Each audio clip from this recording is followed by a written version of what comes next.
एक विरोध जताया जाए, जिससे सरकार एक गाइडलाइंस तैयार करे और गरीब तबके को और व्यापारी तबके को सबको एक सहूलियत मिले बिल भरने के अंदर। इसके बारे में क्या बताना चाहेंगे? सबसे पहले मैं आपके चैनल का शुक्रिया अदा करता हूं कि आपने हमारे इस विरोध का, इस आंदोलन का सपोर्ट किया। बहुत से पत्रकार हैं मगर बहुत कम पत्रकार होते हैं और बहुत कम इलेक्ट्रॉनिक मीडिया होती है जो टोरेंट के विरोध में न्यूज़ कवर करके उसको लोगों तक पहुंचाती है। इसके लिए मैं आपका थैंक्स बोलता हूं। रहा सवाल कि बिल भरने की सहूलियत नहीं हम कह रहे हैं, हम ये कह रहे हैं कि लॉकडाउन जब से शुरू हुआ, जब से कोरोना की बीमारी फैली है पूरे दुनिया में, पूरे महाराष्ट्र की बिल 3 महीने की माफ़ होनी चाहिए। सिर्फ भिवंडी और मालेगांव की बात नहीं करने आया हूँ मैं पूरे महाराष्ट्र की बिल की बात करने आया हूँ कि हर लोगों को ये 3 महीने की बिल माफ़ किया जाए। उद्धव जी जो यहाँ के मुख्यमंत्री हैं, मैं उनकी बहुत रिस्पेक्ट करता हूँ और एक बहुत अच्छे मुख्यमंत्री इस हिंदुस्तान में, इस स्टेट में भगवान ने दिया है और मुझे पूरी उम्मीद है कि उद्धव जी ठाकरे जी इस बिल को माफ़ करेंगे, कोई ना कोई नया ठहराव लाएंगे, कोई ना कोई नया जीआर लाएंगे जिससे महाराष्ट्र के गरीबों को इसका फ़ायदा मिलेगा और मुझे उम्मीद भी है।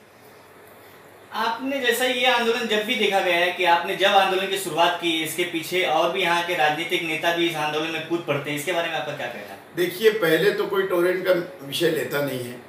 ज़्यादातर जो यहाँ पे पॉलिटिशियन है वो सब टोरेंट का हफ्ता खाते हैं और टोरेंट का हफ्ता खाने के वजह से उनकी हिम्मत नहीं होती कि इन नालायक लोगों के बारे में बोलना।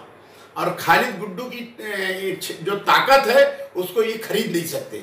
ये मेरे ऊपर प्रेशर डलवा सकते हैं। मैं पहले दूसरी पार्टी में था, वहाँ से प्रेशराइज कर सकते थे, मगर अब मैं ऐसी पार्टी में हूँ कि इनको अगर प्रेशराइज करना है तो हैदराबाद जाना होगा और अगर ये हैदराबाद जाएंगे तो मैं कहीं और चला जाऊँगा, क्योंकि मैं इनसे डरने वाला नहीं हूँ। मैं जनता के न्याय की लड़ाई लड़ता हूँ और जनता की न्याय की लड़ाई लड़ता रहूँगा और जब तक इस शहर से टोरेंट का खात्मा नहीं होगा मैं कभी चुप नहीं बैठूंगा। और अगर कोई लीडर सामने से मेरे पहल छेड़ने में आता भी है तो मुझे अच्छा लग रहा है कि चलो कम से कम मैं अगर मोमबत्ती जलाया हूं तो पीछे से और भी मोमबत्तियां जल रही है। मैं अगर फुलझड़ी में आग लगाया हूं तो और भी फुलझड़ियां शहर में जल रही है। तो ये बहुत अच्छी बात है। जो जाग रहे हैं, जो जागे जब सवेरा। माजी आमदार पिछले जो थे उन्होंने एक टोरेंट के अधिकारी से बात की थी और उनसे जो गुफ्तगू हुई, एक तरीके से उनको धमकाया गया कि ऑफिस तोड़ फोड़ किया जाएगा और 149 का नोटिस आपको इशू हो चुका है, जबकि वही कृत्य अगर देखा जाए दूसरे माजी आमदार ने भी किया तो उनको नोटिस इशू नहीं हुआ। इसके बारे में क्या कहना चाहिए? देखिए, कोई नोटिस मुझे मिली नहीं और कोई नोटिस से खालिद गुड्डू डरता नहीं है।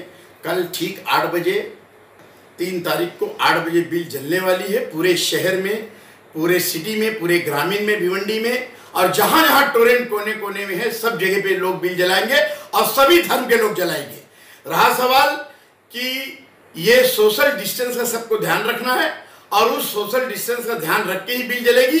इसमें कोई माइकल खालिद गुड्डू को रोक नहीं सकता, क्योंकि जो फैसला मैंने ले लिया वो ले लिया। मेरे कमान से तीर निकल चुकी है, वो कल 8 बजे पूरी हो जाएगी।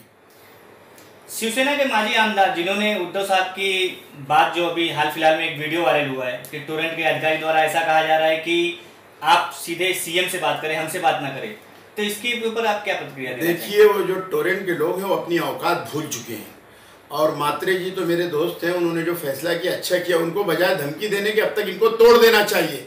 ठाकरे फैमिली को चैलेंज करना खाने का काम है और इतना अच्छा सीएम चुना गया 3 पार्टियों ने मिलके, उसके बाद ये जो है 2 टके की कंपनी ठाकरे साहब को चैलेंज करती है, तो मैं उनका समर्थन करता हूं कि जो आप धमकी दे रहे हो धमकी ना दो, कुछ करके बताओ तो इस शहर की जनता भी आपसे खुश होगी।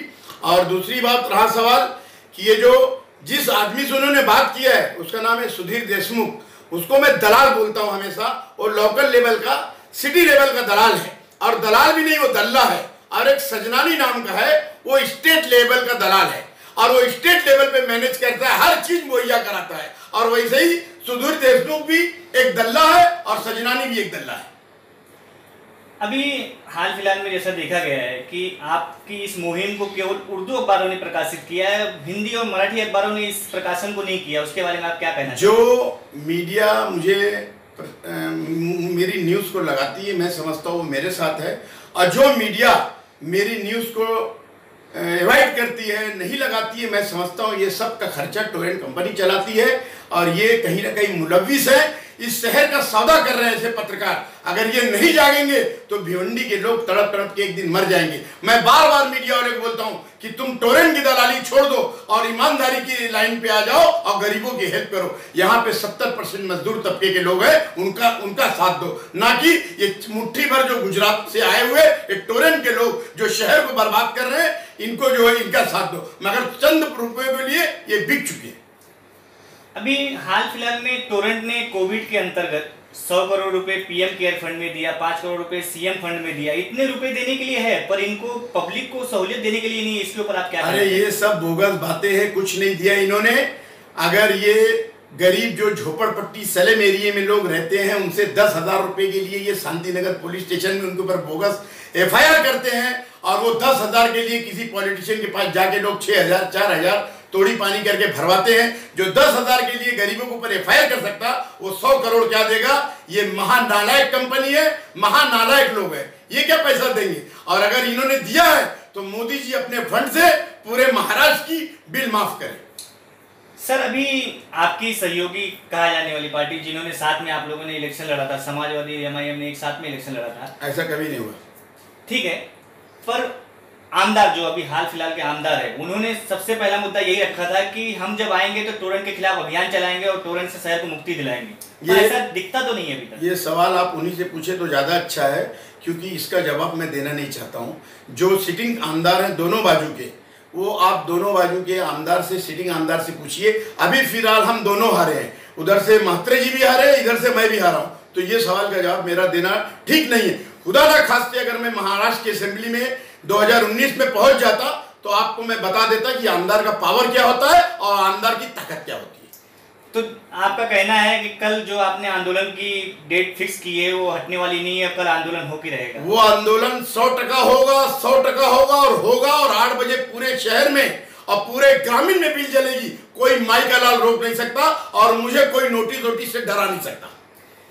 सर जी, अभी ये आंदोलन बार बार उठता है पर ये अपने मुकाम तक नहीं पहुंचता, इसमें खामियां कहां पे रह जाती? जब तक सत्ता में सत्ता के लोग हमारा समर्थन नहीं करेंगे, सत्ता के लोग सपोर्ट नहीं करेंगे, या तो फिर शहर की जनता को एक एक घर से निकल के रोड पे आना पड़ेगा।